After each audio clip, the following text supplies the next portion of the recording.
Are you not capable of anything at all? Why did you even refer to this as you made me dinner? Excuse me? I'm tired of eating your spaghetti. You never even put vegetables in it. Do you ever listen to me? I want to eat normal food, not this crap. Yeah, but Mom, yesterday you told me that you really liked it. Don't you remember that? You told me that it was delicious, so today I just cooked it to make you happy.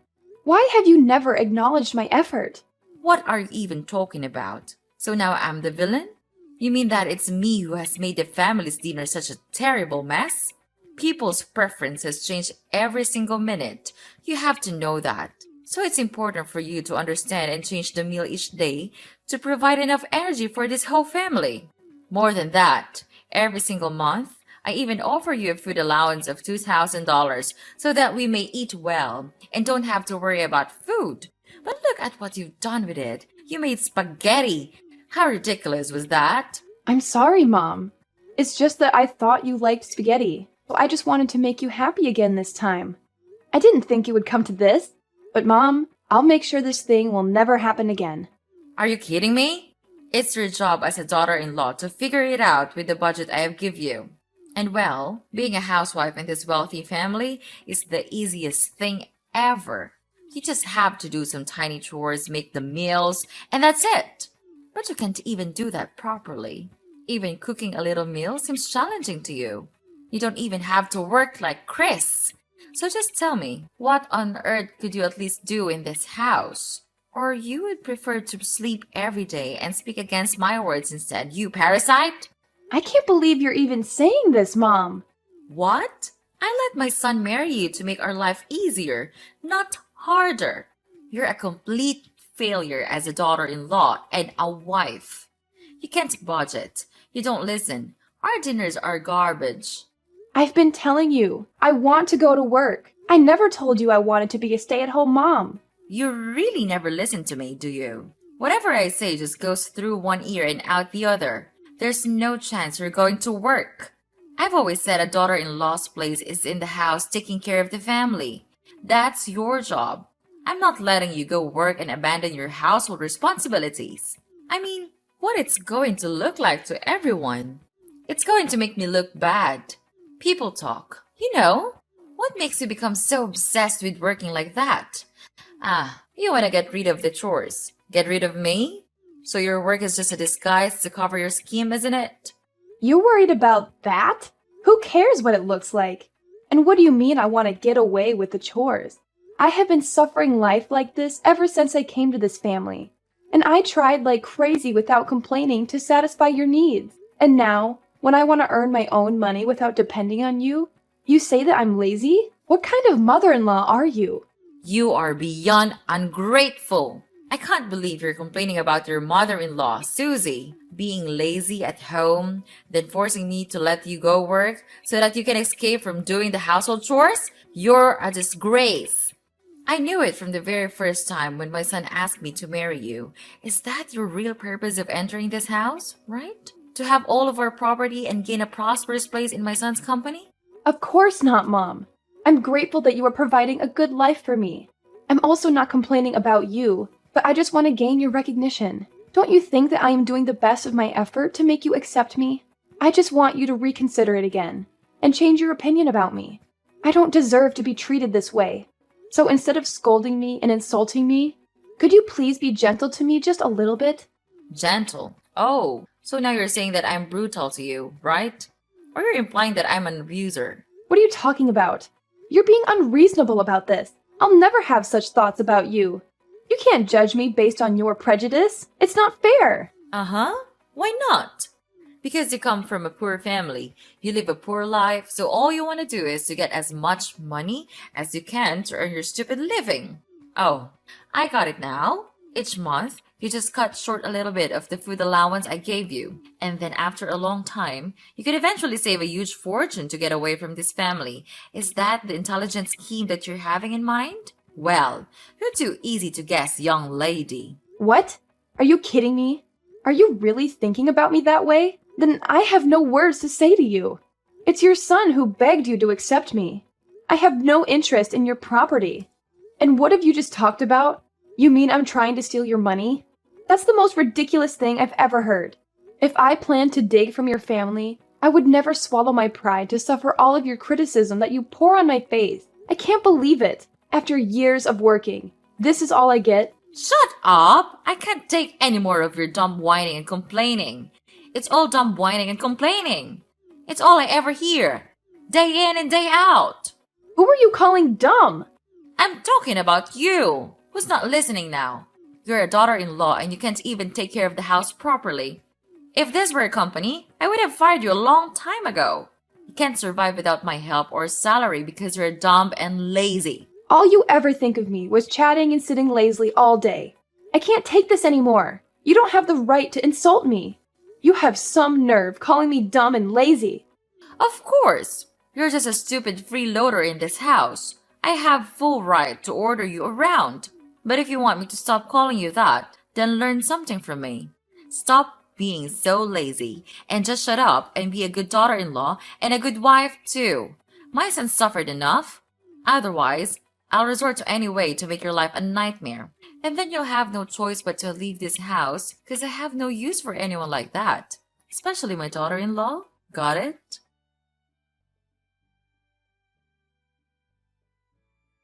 I heard about your conversation with Mom. I heard you said some things you just could never take back. She's very hurt, you know. What? Are you joking? She's saying that I said hurtful things? She's hurt. Of course you did. The nerve you have saying all those things to her when you're not even doing your part.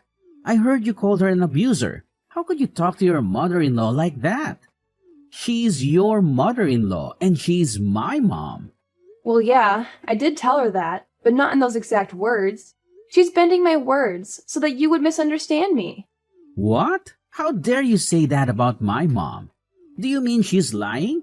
That's absurd. Yes, you know what? It's unacceptable. Just mark my words. Unlike you, she is trying her best to take care of you and my grandchild. And you do what? You spend your day at home. So obviously, that's not something you say to your mother-in-law. What? This is so ridiculous. You're just the same as your mother. You don't know anything except looking down on and judging others. Now listen here. I don't have a mere thought of arguing with your mom. I'm just asking her if I could go out and work just like you. I want to contribute to this family. I don't want to be a free maid in this house anymore. It's like living in hell here. Well, of course you can't. Just imagining you're gonna work in a company is enough to give me goosebumps. Look at you. All I can see is a lazy and useless wife who is always waiting for me to help with some trivial housework that you can do on your own. Then, if you're lucky to be accepted to work in a company, you'll make me look bad. Don't try to persuade us about that. You'll only throw dirt on our name. That's not a good attitude, Susie. You'd better mind your behavior when you have the honor to live here. Okay, I tell you what. I do the chores all day. Then I take care of our child. And you don't even help me with a single piece of work. I'm not a goddess. I couldn't have the ability to satisfy everyone. You are my husband. You should understand me and even offer to help me to do single stuff. I don't want to marry a naughty boy. I want to marry a true husband. What do you mean? You criticize me? Let me tell you this. If I know this day will come, I will never marry you. Having you here just makes my family feel annoyed and irritated. My mom was right all along about marrying you. You are just an inferior wife. You will never be of help for me. It's easy to see with this background, you will never deserve my family's expectations. What a leech you are. Instead of helping your husband, you just never stop whining and complaining. What's the point of working anyway, when you can't even complete your own household chores? Or you think that when you can take over my house and my property, you would become rich immediately without even trying? How intelligent is that scheme? But no way I'll let you do that. With this money, I could easily find a much better wife than you. Oh my God, Chris! You have changed so much since I first met you. I can't recognize you anymore. Oh, really? And what's that supposed to mean, Susie? It means that the person I fell in love with was kind, supportive, and understanding. But now, all I see is resentment and disdain. I can't help but feel like I no longer know who you are. Well, maybe if you hadn't been such a burden to my family, things would be different. You act like you've suffered so much. But what about the sacrifices my family made for you? Sacrifices? Is that what you call it? I never asked for anyone to sacrifice anything for me. I have endured so much pain from your family without complaining a single word. I have served like a slave, trying my best to satisfy the needs of this family, and yet all I get in return is to be looked down upon, treated as if I'm some kind of parasite. Well. Lucas decided to speak up. So you think you're the only one who suffered? Please, spare me the melodrama. I've endured your incessant nagging and endless demands for too long. It's like I'm constantly walking on eggshells trying to please you. And what do I get in return? Nothing but criticism and belittlement. It's not a competition, Chris. I never said I suffered more than you. This is about the lack of respect and appreciation in our relationship. Instead of recognizing the efforts I put in, you throw them back at me like they're nothing. We're supposed to be partners, supporting and understanding each other. But all I feel is your constant resentment and hostility. Maybe if you had been a better wife, I wouldn't be so resentful. It's not like you've ever met my expectations anyway. You've consistently let me down time and time again. Expectations? Seriously, Chris? Is that what this is all about? Your unrealistic expectations that no one could possibly live up to? I'm exhausted from constantly trying to please you, only to feel like I'm never good enough. Well, I don't give a damn about your excuses. Now get off your lazy behind and do what you're supposed to do. Sweep the entire house, clean every nook and cranny off the floor. And you better do it right now or you'll have to pay the consequences. Oh, really? Is that your brilliant solution? Ordering me around like some kind of servant? I won't be treated like that, Chris. I deserve respect and dignity in this relationship. If you think treating me like a maid will solve our problems, you're sorely mistaken. Fine, have it your way then. Keep living in your delusional world where you think you're entitled to everything without lifting a finger. But mark my words, there will be consequences if you don't comply. Don't say I didn't warn you. Susie, where are you? You can't just stop making me irritated. Susie, what the hell are you actually doing right now? Well, I guess you're hiding elsewhere, so that you could sit idly and enjoy your life, and leave me here stuck with the housework. It's your evil plan, isn't it? I can't believe it. This house looks like a dumpster. It's disgusting. If you still want to keep your life, you'd better come home and do your chores now. What are you even saying, Mom? Well, you can't be rational for just one time, can you? How brutal are you? Even after hurting others, you can't still order them around. What are you actually talking about? I'm tired of your stupid nonsense. Just spit it out. You really don't remember, or you're just pretending not to remember. Yesterday, you pressed your iron on my back when I was ironing clothes for Chris. Now I'm in the hospital. How could you do such a thing to your daughter-in-law? Oh yeah, that's right. I remember. I did that thing, but it was just a mistake. You can't accuse me of such a trivial thing like that. Look, Susie, I may have accidentally pressed the iron on your back, but it was a genuine mistake. I had no intention of causing you harm, and it certainly wasn't some deliberate act of malice. Accidents happen every time, and you can't avoid them. Trivial? You call it trivial? I ended up in the hospital because of that trivial incident. Don't ever tell me such lies. Yesterday, when I was ironing clothes, you just broke in and said that I stole your purse. Then, when I was trying to explain, you just seized the scorching iron from my hand and immediately pressed it on my back. I've been in pain and discomfort, and it's affected my ability to perform daily tasks. You need to understand the seriousness of what happened and take responsibility for your actions, Mom. You can't deny your fault like that. What? What do you mean? Are you blaming your mother-in-law? Oh, spare me the dramatics. Are you seriously going to blame your poor, innocent mother-in-law for everything? How convenient, Susie! It's always so easy to pin the blame on someone else, isn't it? Well, I refuse to be your scapegoat. And you know what? If I did make that on purpose, then it serves you just right. I warned you in advance. If you don't perform your good job as an obedient daughter-in-law, I'll have to punish you, so that you can learn your valuable lesson and know how to behave well here. You're out of your mind. All of your accusations were all irrational. You didn't even have enough evidence to catch me, but you still jumped to conclusions to torture me. You're not my mother-in-law. You're a monster. I said it again. I did not steal your purse. Oh, well, About that, I forgot my purse in my drawer, but it does not say anything about you not being a thief. It's just that I still haven't found out your second crooked face yet. You're still a secret thief to me. You're gradually drawing plans to take over our fortune, but I won't let you succeed with your scheme. What? What have you just said? You forgot your purse? I can't believe it. Who am I to you? A despicable thief? You can't blame me without thinking like that. I entered this house to be your daughter-in-law, not your free maid. I don't deserve every bad thing you've done. I've had enough of this house. You just want to kick me out of this house as soon as possible, right? Then fine. Just give me the divorce paper. I'll sign it as the last good thing I could do for this house. Aw, really? Oh my gosh, Susie. You've done us a favor.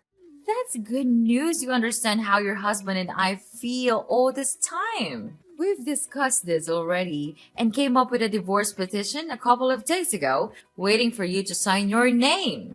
And don't worry about Chris. After signing the paper, he then told me to give it to you. You know, he's completely counting on me to process this divorce. You've made the right decision this time. Oh, one more thing. I'll tell him to pay for your treatment at the hospital so that you don't have to worry about financial problems. I didn't know you could be that nice. But thanks. I don't need your help. Thank you for saving my life, Mrs. Vivian. Finally, I could be free. But I tell you what, I won't give up that easily. I'll come back as your worst nightmare. Susie! Susie! What the hell are you doing? I have been calling you since this morning. Are you trying to neglect my calls? How dare you do that to your mother-in-law? Just answer your phone, or else I'll make you pay for this. Ugh, come on. Don't be that hasty. Don't you know that you're ruining my beautiful day? Okay, old lady. First, you're not my mother-in-law. We cut ties just a couple of days ago, remember? Second, I don't have the responsibility to obey you. I can answer the phone whenever I feel like it. Anyway, what was it you're urging to tell me? Please be quick, because I'm so busy with my work these days. How dare you ruin my son's business? Was it you who accused him of evading tax? He's at the police station now for interrogating. Oh, really? He's at the police now? What a relief. This means that all of my efforts paid off. What are you talking about? I don't understand. Well, just use your brain for once. Of course it's me. I'm behind all of this. Well, at first, I didn't figure out his evil actions. Till one day, I noticed that there was this call from a very strange number. Right after looking at the number, he just immediately grasped the phone and went outside to answer. It was so weird that I even thought it was his secret mistress. But things turned out to be much more serious than I thought. During the call, I overheard that he's discussing his plan to evade taxes with his assistant. And actually, they have done this successfully a lot of times, which is disgusting. Fortunately, I brought my phone along, so I could secretly record their whole conversation. Every single word. So it was you all along, wasn't it? You planned to harm us. How could you do that to your family? Who says that you're my family? We cut ties. Ugh, why did you just go on with your nonsense lesson about family like that? I'm sick of hearing it when living in your house. You think that just with the word family, you can successfully manipulate me and make me listen to all of your orders? Well, not again, Mrs. Vivian. I'm not that weak little Susie you used to know. I'm just executing justice. And it's not just me. The police were also involved in this, because I gave all of my evidence, including recordings and secret documents he hid on this computer, to them, and let them do the rest. It's easy to get these documents, as he would never be suspicious of me, a housewife, to do such things to him. And wow, they proceeded these papers quite fast, didn't they? Well, it won't be long until that day. The day you will have to pay me back everything. Susie, I can't believe what I'm hearing. How can you say such hurtful things? We may have had our disagreements and conflicts, but it's over now. Please, could you help me rescue him? He's innocent. You couldn't do such things to your ex-husband, right? What are you blabbering about? Is Chris innocent? Huh, he's the most terrible husband I've ever known. He never loved me. He cared about no one but himself. Even when I was hurting the most, he chose not to be there for me. He escaped from me. He didn't want to be with a woman like me. So why do I have to be merciful to him? What about me? Don't I deserve the sweetness of revenge? Thinking of what you have done to me makes me want to kill all of you. If you could see the wound in my back, the result of you pressing the iron on me, then you would understand my feelings. It's just desperate. At that time, I thought I wouldn't be able to handle it any longer, but I did it. Yes, and today I'm back and repay it all to you. Anyway, what goes around comes around, they say. No, Susie, you can't treat us like this. I'm so sorry for what I have done. No, we have done to you and your life. At that time, I couldn't control my feelings, so I just acted without thinking. I apologize to you now. So could you please spare us some mercy and tell the police that the police was fake? If you don't do that, we'll have to bear a huge debt, and Chris will even have to face his future life in prison. You won't want that to happen, will you? Could you please do that to save your husband's life? I mean, our lives. I know you would do that, right, my daughter? Ugh, stop it. You just know how to make me furious, don't you? I'm not your daughter, and I never want to be your daughter. Well, according to the seriousness of this crime, he would very likely receive an imprisonment. Till that day comes, I'll be right here, waiting patiently. It makes me happy to think of that day, the day all of your lives went miserable. Then you'll have to crawl under my leg for my precious money. Oops, I gotta go now. Enjoy the rest of your wonderful life before it's gone. Oh, I forgot. Tell Chris I say hi, and wish him have a lot of fun in prison for me, okay? It's all for now. Bye-bye, Mrs. Susie. Don't call me again, or I'll throw you in there to live with your stupid son. Got it? No, you couldn't treat us like this. Please forgive us. We'll do anything. I don't want to live like this. It can't be like this. Susie! Susie! After that, I immediately blocked Mrs. Vivian's number and didn't reply to any of the messages her family sent me. Chris was sentenced to imprisonment for his serious crime. He and Mrs. Vivian then had to sell their house and all of their property to pay for their enormous debt. But it wasn't enough, of course. Their company also collapsed after the scandal, without any hope of thriving. After that, they had to go out and work their asses off to make ends meet. I heard from some of my relatives that they were working really hard at a small food stall with a really low wage. However, their salary was too low to afford a rented house, so they had no choice but to live out on the street. I feel sad sometimes when I think about them, but it's their karma. If they treated me like one of their family members, I would not have resorted to this. About me, I'm now living with my parents, who are the only ones that cared about me when I was at the hospital, suffering my killing pain. I am grateful to them, and I have even made a vow that I'll do anything to protect my family, whatever happens to it.